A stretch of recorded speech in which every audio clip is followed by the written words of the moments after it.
আপনি একটা ইমো ব্যবহার করেন, আপনার বাসায় একটা ইমো ব্যবহার করেন। আবার অনেকের ক্ষেত্রে আছে, আপনারা অনেক সময় যারা প্রবাসী আছেন, যারা বিদেশে থাকেন তারা একটা ইমো ব্যবহার করেন, যারা বাংলাদেশে থাকেন আপনার যে স্ত্রী ওয়াইফ তাদেরও কিন্তু একটা ইমো থাকে। এখন বন্ধুরা, আপনি আপনার ইমো দিয়ে আপনার বাড়িতে যে ইমোটা আছে সেটা কিন্তু কন্ট্রোল করতে পারবেন। সেই বাসার ইমোতে কে কে ফোন দেয়, কে কে মেসেজ দেয়, আপনার বাসার থেকে কোন কোন নাম্বারে কল দেয়, সব কিন্তু আপনি নিজেই কন্ট্রোল করতে পারবেন। এতে আপনাদের কিন্তু অনেকটাই উপকার হবে। কারণ বাসার যে একটা ইমো আছে সেটা কিন্তু আপনার আন্ডারে সবসময় রাখতে পারবেন, আপনার কন্ট্রোলে সবসময় রাখতে পারবেন। এতে কিন্তু সবসময় ভালো হবে।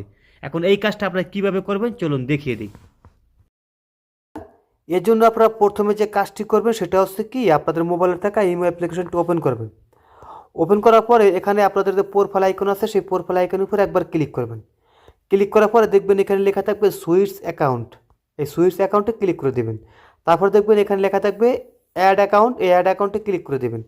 ক্লিক করার পরে আপনাদের যে বাংলাদেশি নাম্বারটা আছে সেই নাম্বারটি এখানে বসিয়ে দেবেন। মানে আপনি যার ইমোটা কন্ট্রোল করতে চান তার যে নাম্বারটা এখানে বসিয়ে দেবেন। বসিয়ে দেওয়ার পরে ডান, ডান করার পরে ওকে করে দিবেন।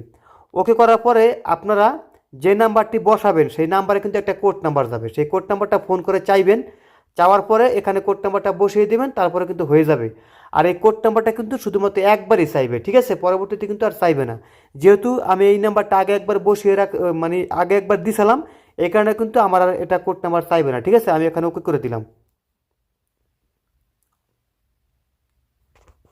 এই দেখুন চালু হয়ে গেছে, ঠিক আছে? এখন দেখুন আমার কিন্তু এখানে দুইটা নাম্বার, আমি ইচ্ছা করলে এখানেও যেতে পারবো। এই দেখুন, এই দেখুন আবার ইচ্ছা করলে আমি এখানেও যাইতে পারবো। এভাবে কিন্তু বন্ধুরা আপনারা আপনার বাড়িতে যে ইমোট আছে সেটা কিন্তু খুব সহজে কন্ট্রোল করতে পারবেন। সেই নাম্বারে কোন কোন নাম্বার থেকে কল আসে, কোন কোন নাম্বার থেকে মেসেজ আসে, কোন কোন নাম্বারে কল দিছে, সব কিন্তু আপনি নিজেই কন্ট্রোল করতে পারবেন, ঠিক আছে? সবাই ভালো থাকবেন, আর ভিডিওতে কিন্তু অবশ্যই একটা লাইক করে দিবেন।